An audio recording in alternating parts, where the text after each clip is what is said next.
Morning. I slept in until 4 this morning, but I'm already hitting the hard stuff. The problem with putting in these 16, 17, and 18-hour days is that you really only have so much in the tank. We would never push this hard during harvest season because it's more of a grind, whereas planting season is more of a sprint. Now, we're trying to do quality work along the way, but at the same time, we're trying to get everything in the ground because that's where our money's made. It's too windy to spray, or I would have been out here even earlier to try and cover some more ground with our soybean residual. Either way, got a lot to plant today, or I'd like to plant a lot today, so I'm just gonna go get the seed tender first thing. It's supposed to be a relatively beautiful day up until about mid-afternoon when a cold front's gonna run through, also bring some rain with it, which is what we're trying to race. There's still a sprinkle of those Pioneer 37 A18s on here. I'm going to go ahead and top off the planter tanks. Not fully, it'll empty the seed tender so I can plant before everyone else is up and at it. So far, so good.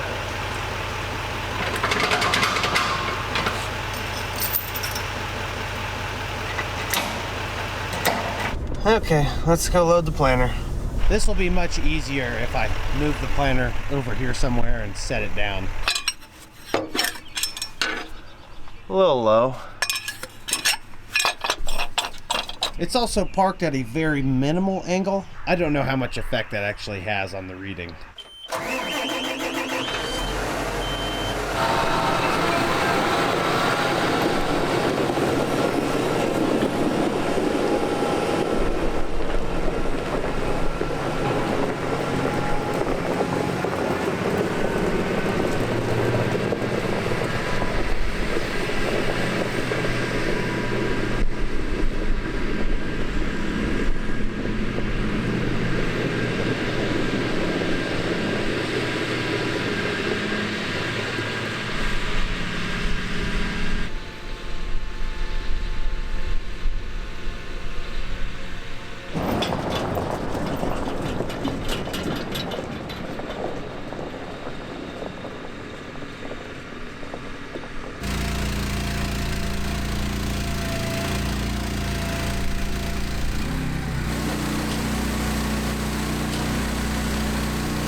I'm disappointed to report that it's actually not even that windy out right now. Oh well, I'm prioritizing planting over spraying. Maybe if I get lucky, I'll get an opportunity tomorrow, or if it doesn't rain very much, to spray a bunch of residual herbicide. Okay, we are southbound right to the outskirts of the city of Neoga. I don't believe you're supposed to take these DB planters down the road loaded, or really any planter for that matter. We're right at half, so if you round down, it's like we're not loaded at all. I'll take it easy. Mostly highway anyways. I'd like to take a quick moment to thank the sponsor of today's video, AG1. AG1 is a comprehensive and convenient daily source of nutrition with 75 vitamins, minerals, and whole food sourced ingredients made just for about everybody. It focuses on the two most important aspects of our health, the nutrients that your body requires each day, and it provides a foundation of long-term gut health. For me, AG1 is an essential and effortless daily routine, and it doesn't hurt that it tastes pretty good. As we continue the long, exhausting days of planting season, there's no product I'd rather have in my corner than AG1. It helps completely nourish and fulfill my body's needs. Ultimately, that means I have the clarity and energy to conquer all of the different tasks I have to every single day. One quick and easy serving of AG1 every morning, and I've covered almost 9 different health products. It literally replaces all of your multivitamins, multi-minerals, pre and probiotics, and a few other things, and you just have to take it once per day. Because of AG1's enjoyable taste, it is one of those habits that you do not have to dread day in and day out. If you're interested in getting started on an order of AG1, head over to athleticgreens.com/aTrippyFarmer to get started right now. People from my community who follow that link will get a free 1-year supply of vitamin D3 and K2, as well as 5 free travel packs. I highly recommend you head over, check the products out. I also want to give a huge shout out to AG1 for sponsoring the video. Now let's get back to the action. Today isn't a particularly great example by any means. One thing I've learned from these super early starts, especially if you get out before the sun's up like 5 a.m., you pretty much have the roads to yourself. A lot of the roads we farm on, that really makes no difference because there's not a ton of traffic anyways. Some of these farms, though, require going down busy highways, and that is like a godsend, not having to weave through traffic with a big wide planter. Other than this highway needing a little bit of repaving, not that bad of a drive down to Neoga. It's almost just as close as Mattoon is. We are off right north of Neoga. Route 45 curves to the northeast before Interstate 57. Not a huge farm. Dad bought it last winter, so I'm farming it. Not me personally, I'm just planting it. The only bad part about farming close to town and right next to a highway is there's not a whole lot of privacy for taking a leak if you need to. Need like a pop-up tin on the back so I can use the bathroom if the situation gets dire. You know you got an early start when you beat nutrient to the field. There's not many of these retailers that don't just work like absolute dogs this time of year.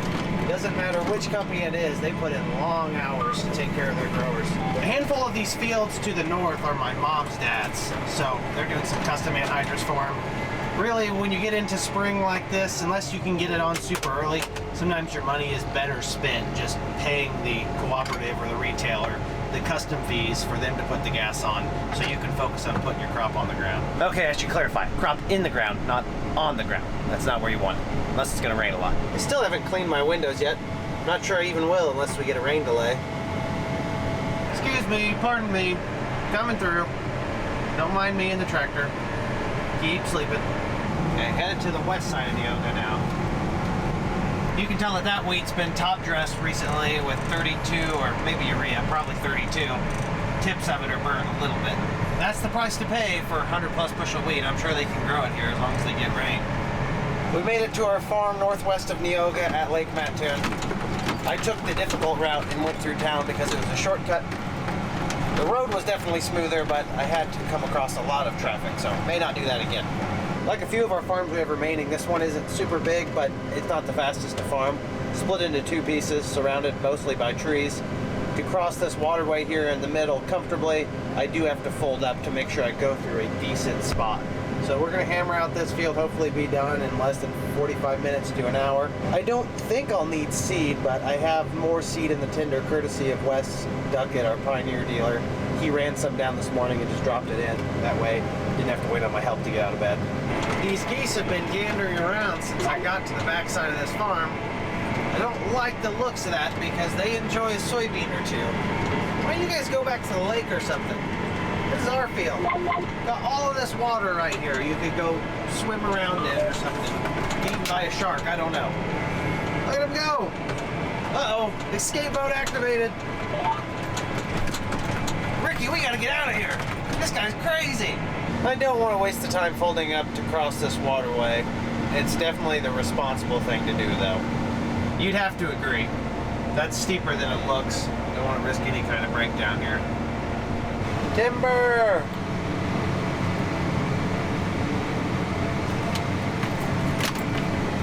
Seemed like a fairly good idea to move this out of the way. A few more passes to go in this field, then I've got another 2 small fields close to home, and then, if the weather allows it, I've got 300 acres that's going to plant northeast of Mattoon. Before I hit the road, I need to address one thing I noticed on the back end of the planter. It's always a gamble whether or not something like that will stay the whole ride. I don't want to risk that falling out of the road. There's not much talc in it. If it had more, it wouldn't be rolling off the back. Shouldn't go far from there. The neighbor to the south has got his open station white tractor. I don't know what that is. 8-row planter maybe. Pretty good looking rig.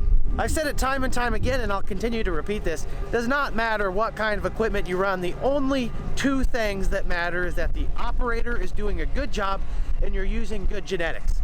A planter like this is just a necessary evil for a farm of our size. You don't need something fancy or new to do the job correctly. You just have to take pride in what you do. You can get the same results as someone running something brand new. I definitely have one tire right there that looks a little bit low. Could just be on a hump. Yeah, that's definitely low. Okay, we are headed back north once I get this folded up. I've been watching that on my undercarriage camera, and I don't like the way it looks. Just want to make sure that I got enough air to at least give me the next field and get some air in it. Doesn't look as bad from this angle. Maybe I'm just paranoid. Chris will be bringing me seed in my pickup, which has my Milwaukee air inflator. I may crawl under there and see if I can put a little bit in there just to give me some peace of mind. This field's another fun one. 35 acres, give or take an acre, split up into 3 different sections where I'll have to fold each time. My tire looks normal like this. Maybe it was just an angle thing. Okay, haven't got a low seed warning yet, but I can see light in the bottom of the tank. So I summoned Chris. He should be here with the tender. I'm gonna put another 40 units of 3/7s in, and that should finish me off, I think.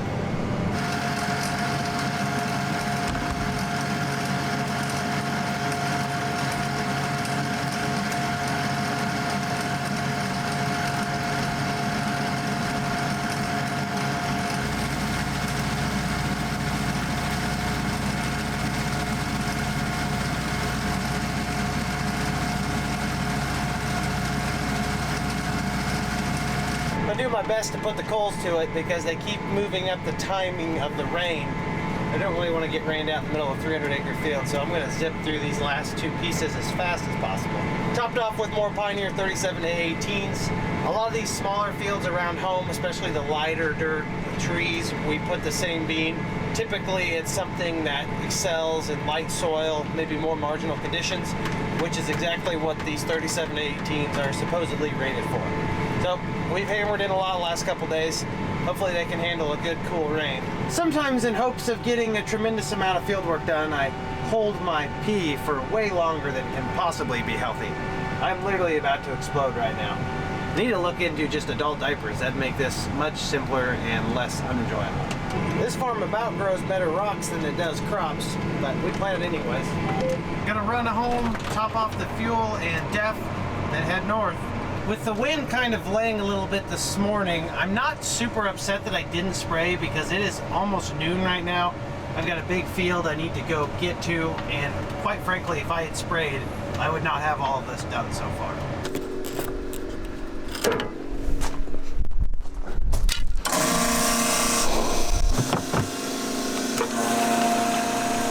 The diesel exhaust fluid doesn't take quite as long to fill up.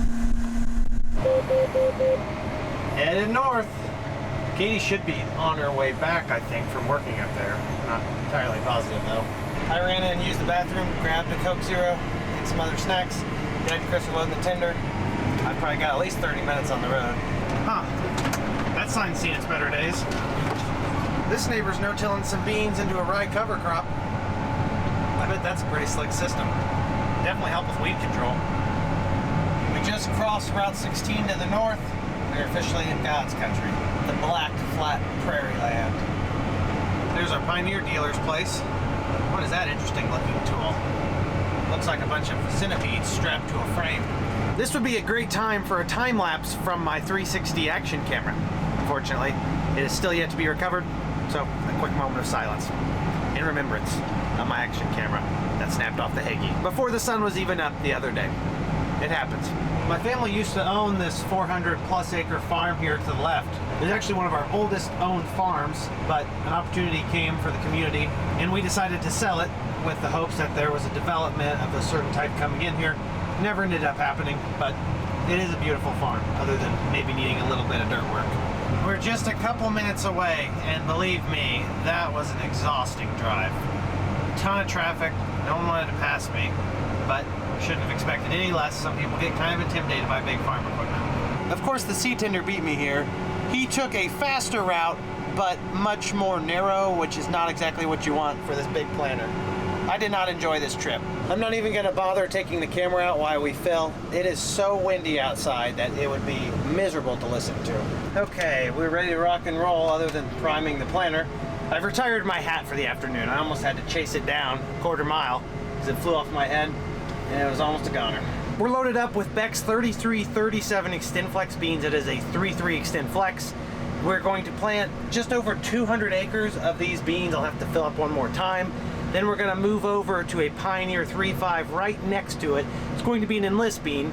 We're spraying Liberty across the board, or glufosinate. Both the Enlist and the XtendFlex traits are tolerant to Liberty, so I don't have to worry about any kind of cross-contamination and inadvertent herbicide injury. To be completely honest with you, I've never even been around the outside of this field, so I'm gonna have to take my time, scout it as I go, and make sure I don't accidentally plant onto the neighbor. Oh, found something I didn't want to run over. Oh, that's not a knock-on. It looks like it was pretty new when it fell off. I mean, it's obviously rusty now. It's probably a couple of years old, but still, I'd be asking for a warranty if that fell off on me. The major downside to not getting out here with the gator before planting this is that there are a few blind inrows that I'd call, where they're long stretches of inrow versus a neighbor, where you're not exactly sure where the property line is. We've got 200 acres to the west of here on the right side of the planter, and then 90 some acres to the east. So I've got a courtesy marker out on both sides.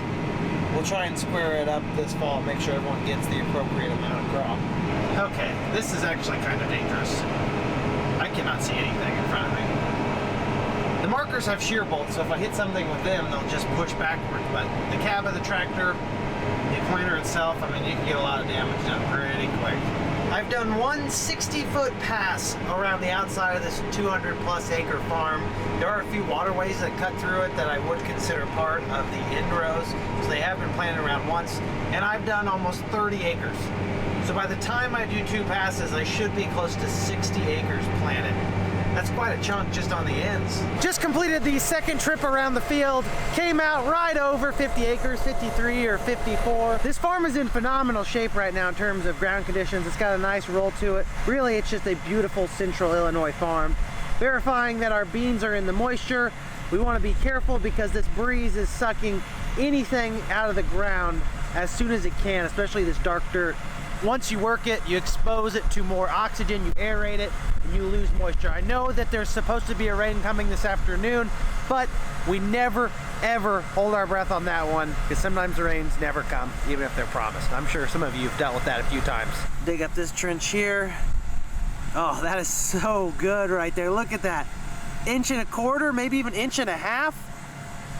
Beautiful seed bed. Not too tough anywhere, so we're not running too much down pressure. I kind of like a little down pressure just to make a nice firm trench. You want the trench firm enough that it's sealed up really good. At the same time, you don't want it too firm, because then it'll give you some sidewall compaction. See, I just dug right there. It took 1 inch just to get to moisture. We will get more moisture coming up and also coming down when it rains. In an effort to beat the storms that are going to be rolling in the few hours, I'm gonna turn the screw up on the tractor, metaphorically speaking. Put the hammer down. Alrighty, we got 82 acres under our belt. We're gonna top off the seed tender. Dad's gonna go home and get a little bit more beans for this field, and then the beans for the 90-acre field. Those are gonna be a Pioneer variety. You guys can come watch outside just to see how windy it is.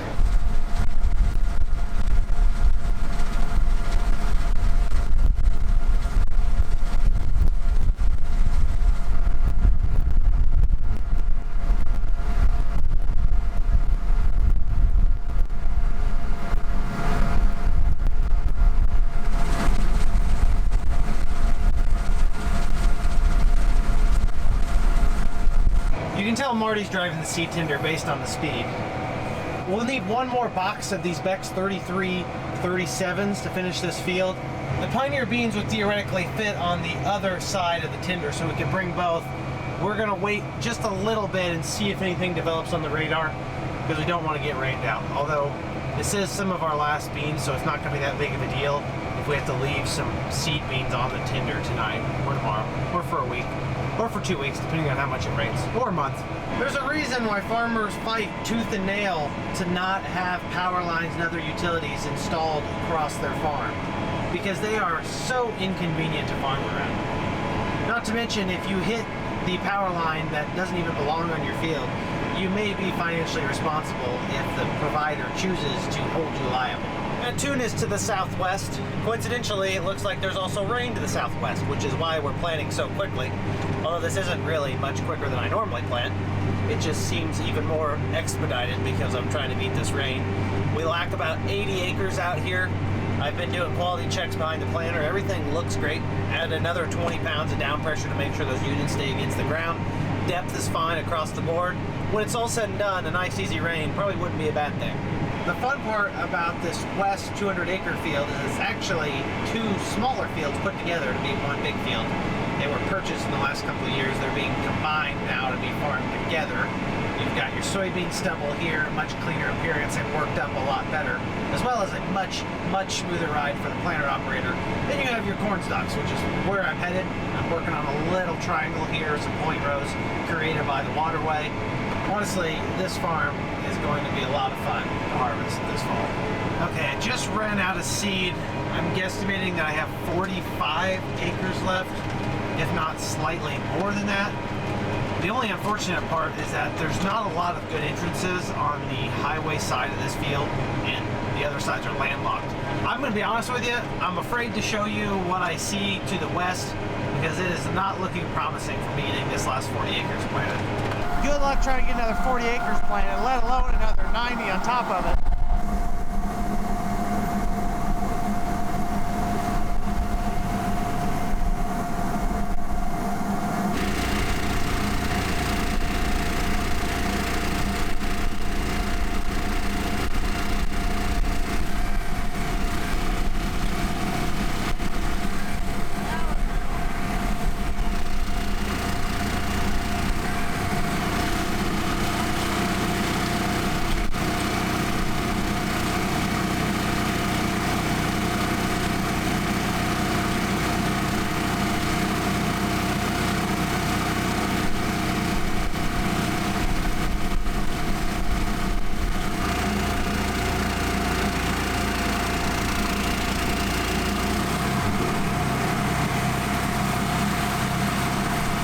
Alrighty, Mother Nature, game on. For the record, nothing good has ever come out of trying to race the rain while planting soybeans. Every time I do this, I have to replant everything that I planted within a reasonable time frame. I'm optimistic. The one thing we do have going for us is that the wind is moving more to the north-northeast, so it could keep sliding these storms north, although I can see the rain to the west, so not promising.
Bring the drone in for safety because it's not looking like we're going to get out of this unscathed.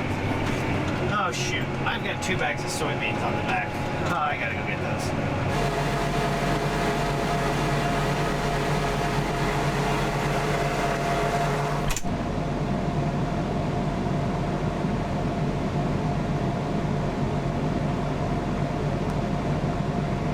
First off, that was a lot harder of a workout than I thought it was going to be. Second off, Doesn't look like I'm gonna be able to get much done. It's gonna get sticky really quick if it's raining at this pace. So I'm gonna take this over by the seed tender. We're gonna wait it out, see what happens. If it doesn't rain a lot, I can sit here for just a little bit and then hit the ground running again. If it rains a lot, well, I'm done for. You stay there. Oh yeah, I better get to dry ground pretty quick or this is gonna be a mess. Well, that snuck up on me in a hurry. Usually you get in trouble if you go an extra round. I didn't go an extra round. The minute I saw the rain there, I ran out, got the bags on the back, and made my way to the exit, but still wasn't quick enough, and I'm tracking now at the field, mud-wise. Should have started an hour earlier today. Waking up at 4 just wasn't early enough. There's literally a bolt of lightning that landed in the close vicinity. Saw the flash and heard the boom within probably a second. Okay, we're off of the field now. This is all gravel lane.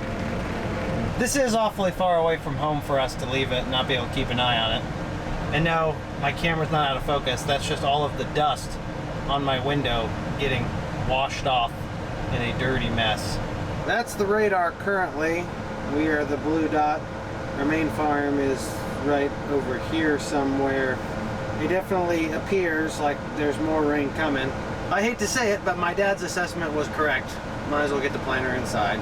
Although I would have liked to be done planting beans, the silver lining here is that we have literally every field worked at a bare minimum. Katie was up here today finishing this field we're at right now. You can see I got maybe half the way done between the two fields combined. Jeff made the trek over this morning to Tower Hill, where we've got 200 acres there. He got that all worked, which is good, meaning we don't have to worry about weeds, and the rest has been planted. It hasn't all been sprayed. Just can't get to everything at once. The hope would be that because we got these fields worked, once the rain stops, whenever that's gonna be, maybe, just maybe, it'll dry quicker. That way we can get back on it sooner. Would have liked to have it all done, but it wasn't all ready fast enough. We were chewing through the acres about as quick as we could work them, and then they all dried up at once, and there's too much to do at one time. So that's just the nature of the beast. Here's the current forecast. You can see they're calling for storms into the early morning. If we get another shower, we'll definitely be out for a couple days. It's gonna cool way off in the 10-day. Maybe if it doesn't amount to much more than an inch total today and tonight, we can think about getting back out Monday or Tuesday of next week. Although that's probably just wishful thinking, considering this temperature forecast is not really going to be good for drying the ground. Either way, we'll get it in. We always do. And it's only April. Sometimes we're not done until the end of May. People of northern Mattoon, I am so sorry for what I'm about to do to the roads. Dad would always tell me to get off as far as you can for the first stretch. As you speed up, hopefully at least half of it ends up in the ditch. It's a good place for it. Oh boy, not pretty. Not pretty at all. Eventually you just gotta let her eat though. There's no way to light foot around it. It's gonna come off. Maybe the best thing that could happen is it rains a little more because it'll wash off the rest of this. I'm taking a different route home this time just to see if maybe it's a little more enjoyable than 1000 North, which is the highway I came up last time. I'm just gonna swing over here east of Mattoon, hop on the interstate, and then go down to the Lakeland exit. I bet the state police would love that. Just kidding. Headed down Lerner Road here. I'll take us east of Lakeland College, then I'll just cut over west. Ah, good. A rain to wash off the mud from the first rain. It was probably the right call to bring this in because I think we're going to have conditions like this for the next couple of hours, meaning the ground's going to be way too wet to plant within the next couple of days. That's what it's like working with Mother Nature. She calls the shots. I would have rather had another day to plant and finish everything up, but this is what we got. Yeah, the interstate definitely would have been faster. Hello, travelers. Glad you're not rained out. Looks like the up-offs had to pull the plug too. They were actually planting quite a bit in the last few days, so I'm sure they got a lot knocked out. If we could just get a nice, easy ½ inch, that'd be perfect. Hide any mistakes we've made so far. Would you look at that? The sun is shining in paradise. Go figure. I'm about a ½ mile away from home, and without a doubt, and it's not even close, the route I took home from Loxa was much better than the one I took there. The roads weren't as nice. The traffic, though, wasn't even comparable. There's just so much more if you go up north of town on the highways. The only downside about not going that way is I can't go be nosy and all the north of town black dirt farmers, see what they're all up to. All the equipment's back at home base. Jeff made it back from Tower Hill with the 9620R. I actually met Katie on the way up to the field I just got rained out on. 9460R's here, Haggie's here obviously, but I'm the only one who drive that. And Dad's planter's been tucked away in the barn for 2 days now.